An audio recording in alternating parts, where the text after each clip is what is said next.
Cricbuzz Chatter at the end of day one of this, well, dare I say, one-off test match. Should I say the final test match of a series that was 2-1, but was actually played in September? Oh, forget about that. Just let's talk about this test match because we've had an absolutely brilliant first day. I'm enjoying the way the modern player is playing test match cricket, and we've had another absolute cracker. Let's just put the numbers in perspective.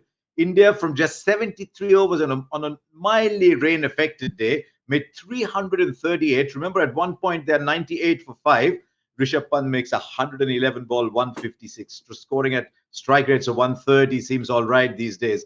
Jadeja 83. They put on 202, the most by any sixth-wicket Indian pair against England. And then you come down to Hanuma Vihari 20. What that doesn't tell you is third highest was extras with 32. So that's where the game stands at the end of day one. At one point, India was scoring at about 2.5 and over, and survival was paramount. And Vihari and Pujara were just about hanging in there. And then, like a breath of fresh air, came Rishabh Pant. I know Michael Vaughan, who's joining me, has loved watching Rishabh Pant over the years as well. Gee, Michael, there's something happening to Test match cricket. I don't know exactly why and how, but I am enjoying it so much. I'm sure you are too. Yeah, good evening, Harsha. I've just had the pleasure of watching England play New Zealand for 3 test matches. The first test at Lords was a traditional test match where we saw an incredible innings by Joe Root in the traditional sense, chased down 270 odd. It was a tremendous 100. And then something in the waters happened. I'm not too sure what they started to drink going to Trent Bridge. And suddenly this juggernaut started to play in an expansive game that I've not seen in test match cricket. Ben Stokes, Baz Ball, that's the kind of new terminology because Ben and Baz play this incredible style of cricket. And what we saw today is Johnny Bairstow produced 2 of the great test hundreds, one at Trent Bridge and then another at Headingley. And I reckon we saw today Rishabh Pant match those 2 centuries in an explosive style. Yes, it was moving when he first went out there. He played with great control. Just look at Jimmy Anderson's figures, 352 off 19, world-class bowler on that kind of wicket. So you can have success, but the remainder of the bowling attack just got destroyed at times by brilliance. He is a player. There's so many players that I love watching, but there's something about Rishabh that when he walks to the crease, I just can't switch off. You just don't know what's going to happen. You don't know when he's going to dance down. You don't know when he's going to play just, I guess, traditionally. And when the spinner comes on, well, it's just it just feels like he's had the best cake delivered for him on a plate. And he goes, thank you very much. I'll eat plenty of that. But a brilliant day of test match cricket. I mean, he came in when the score was 60 odd for 3, and it might have been the third or fourth ball that he actually came charging down at Jimmy Anderson and didn't seem in the kind of trouble that the other people were. Now, you could say that Jimmy had bowled a first spell already. Maybe the ball is doing less. Now, put all that aside. It's just such a refreshing attitude. And I mean, he Anderson had the ball on a string. We've said that about Anderson so many times. 3 for 52. I think 30 years from now, Michael, you might be a tad older. I won't be around, but Jimmy Anderson will still be bowling. I think that's one of the certainties in our game. Broad was all right. I thought Potts was pretty good too. And then began that assault on Leach. I mean, Leach is entering this test match, Michael, as you know, 10 wickets behind him, and he takes him for 22 in an over. Yeah, 9 over 71 for Jack on the back of 10 at Headingley. So he arrives in Birmingham full of confidence, and inside a day, Rishabh's pretty much dealt with that confidence. I think in Test cricket, Harsha, we've seen enough of it to kind of look at the game and think a traditional bowler who bowls line and length, Jimmy Anderson, Hazelwood, Bumrah, real quality. I was taught to see a bowler off. If the ball's moving around, I was taught just see him off that spell, get him into the second spell when the ball's not swinging as much.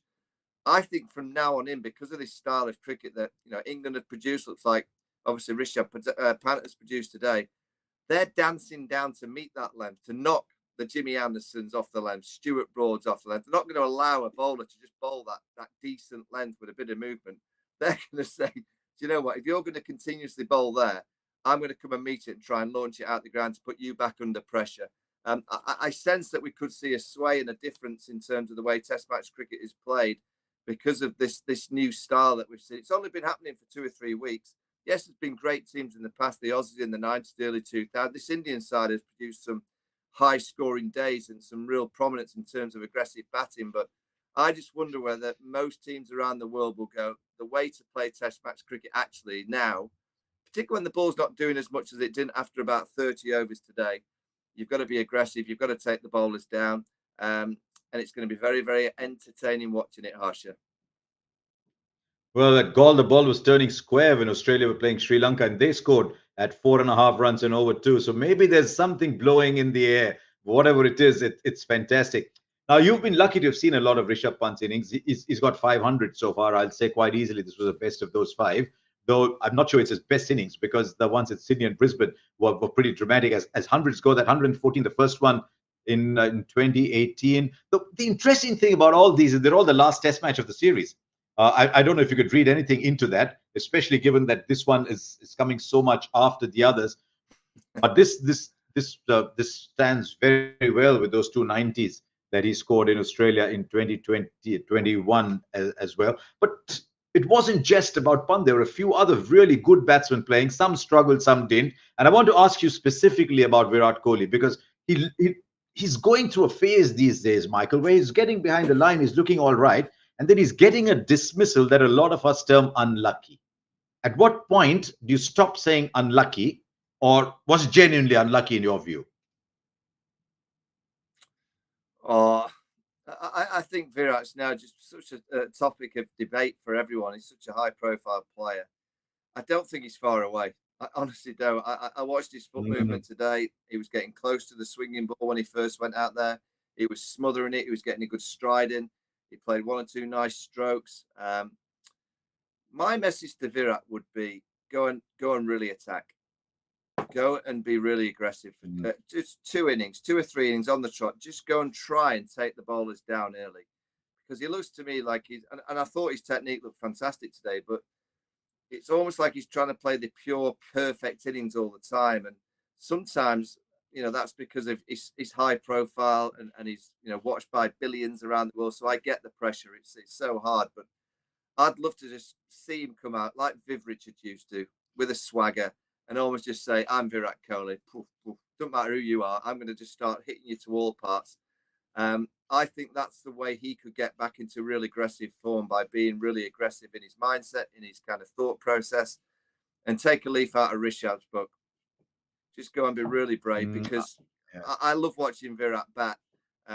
Today's dismissal was slightly unfortunate. I'm not having that, other than just a little bit of bad luck. But I do think that he's almost trying to play the pure innings all the time, and I'd like to see him be a bit more aggressive. I mean, it's 98 for 5 and Ravindra Jadeja comes into bat. The numbers are saying that over the last year and a half or 2 years, these two have actually been India's best test match batsmen, and they're batting at 5 and 7 or 6 and 7. But I thought Jadeja was the perfect foil, actually. He didn't try and match Pant shot for shot. He was very judicious. I thought some of his cover driving looked very, very pretty.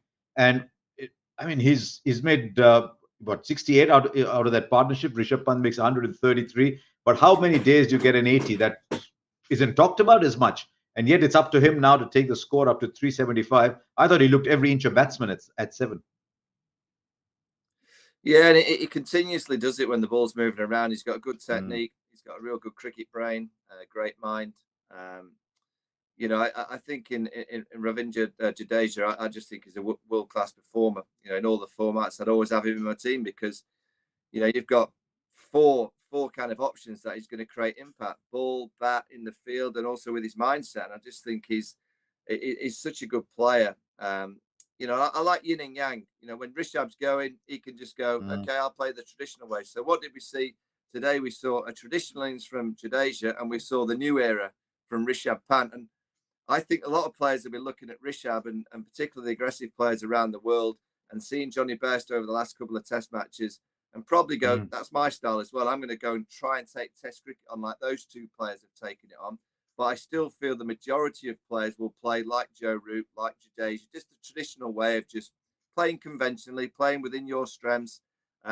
He's a wonderful player. He's certainly with Rishabh just put in. I'm not saying they're on the front foot. I'm not saying they're on top, because I've recently seen England chase down 552 in terms of a first innings score that New Zealand got at Trent Bridge. I thought England have got no chance of winning. So this England side tomorrow, when they come out to bat, Harsha, get ready. don't miss the ball because they rev Mm. themselves up. I don't know what the quickest car is in India, but that's the England batting lineup at the minute. It might crash There's eventually, by this the way. It might crash. yeah. It may crash. It might come over a few There's bumps this sooner or later. yeah. There's this Indian car a lot of you drive in England, so maybe you could refer to that, the Jaguar Land Rover. It's an Indian company now. We're pretty proud of it, Jaguar Land Rover. But it's something interesting happening in England. I'm not trying to take away from what Rishabh Pant and Jadeja did, but we've seen right through the summer Mitchell and Blundell, and then Bairstow coming in at say a number four, at number five, almost four, five really after Root.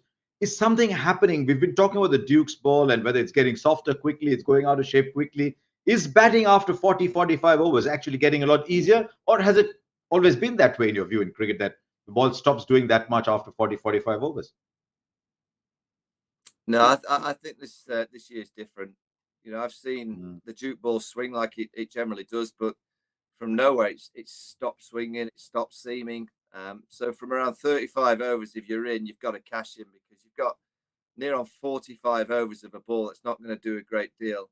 Um, that's why I'd have played Ashwin if I was in India. I'd have had two spinners, three seamers, because I just think with this old Duke ball, it's not doing a great deal. So the wile and guile of someone like Ashwin, particularly against England, who've got quite a few left-handers, and also he's so good against right-handers as well. I'd have wanted Ashwin in my team because of that reason, but I think there is something different with the balls. It's clearly a stitching problem, or they've made them different this year, Harsha, because they're not hooping around. Like if you go back to last year in the series, the 4 Test matches, the ball was swinging around, it was seaming, and there will be a little movement like we saw today, but it soon wears off. So you really have to strike. It makes your catches so much more important. Those half chances have to stick, and that's why you need a real quality spinner. So I do think Jadeja will have some success against the right-handers. England have a few right-handers as well, but world class spinner in Ashwin, I'd have wanted him in my team if I'd have been India.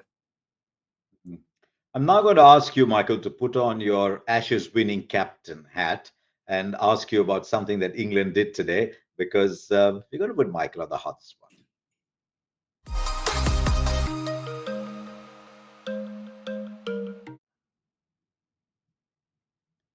Michael, the stats are saying 33, 40 batting first, but Ben Stokes wins the toss, puts India in. I was interested in the reason he gave for putting India in. He didn't say it's overcast. We thought we'll nip out 4 or 5 wickets early. He said we like to chase. And I thought that is an interesting reason for wanting to put the opposition in. Would you have done that, number one, as captain? And number two, I know we're armed with the hindsight of what happened on the first day. Was that the right thing to do? Oh, I wouldn't have done it because my era was very much, if you're thinking about bowling, don't you just bat if you possibly can because you're wary of the pitch deteriorating and someone like Jadeja become a real threat on days 4 and 5. The England side have just won 3 games on the trot against New Zealand chasing. So my style would be to bat, but on the back of 3 wins chasing, I completely understand what Ben Stokes has done. I think he has seen in this team that they've not panicked chasing down, 280, 296, 300. They've pretty much chased all 3 targets against New Zealand very comfortably in the end. So I think he feels that his side are capable of chasing anything 300 plus. They're clearly not that worried about the spinner. They feel that the pitch won't deteriorate too much. So I kind of get why they've done it. But I'm a bit of a traditionalist in Test match cricket. If the pitch is pretty good, why not make best use of it first, get a big score and put the opposition under pressure with a big score on the scoreboard? But this is Ben Stokes. It's Baz McCullum. They're not going to do things the traditional way, Harsha. It's not going to be like our kind of thinking. It's going to be, you look at when he bowled Jack Leach today, it was at different times. It was at times when you go, wait a minute, the lights are on, it's cloudy, get the seamers on. But he put Jack Leach on because he felt that Rishabh and Jadeja was going to take him on early. So I like Ben Stokes' leadership. I think he's going to be different. He's been a revelation so far. So I certainly am not going to criticise the fact that he bowled first today. My first reaction, and you're right, my first reaction when he said, you're going to bowl first is, I thought he trusts this pitch. He trusts this pitch to be good for batting going into late 4th day, early 5th day, if indeed the game goes that far. So, yeah, it's interesting. I mean, in one day cricket, you say we like to chase. It's the first time I've seen a captain saying, I'd like to chase, but when am I going to chase? I'm actually going to chase 3.5 days later. But I want to chase. So it's interesting where cricket in England is headed. Harsha, for you, let's fast forward.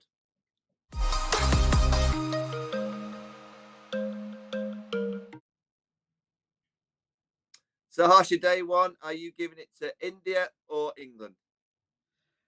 I don't think you're allowed to say, given India were 98 for 5, I'm giving it to India, because you don't need to know India were 98 for 5. You just need to look at 338 and say, is that a good enough score?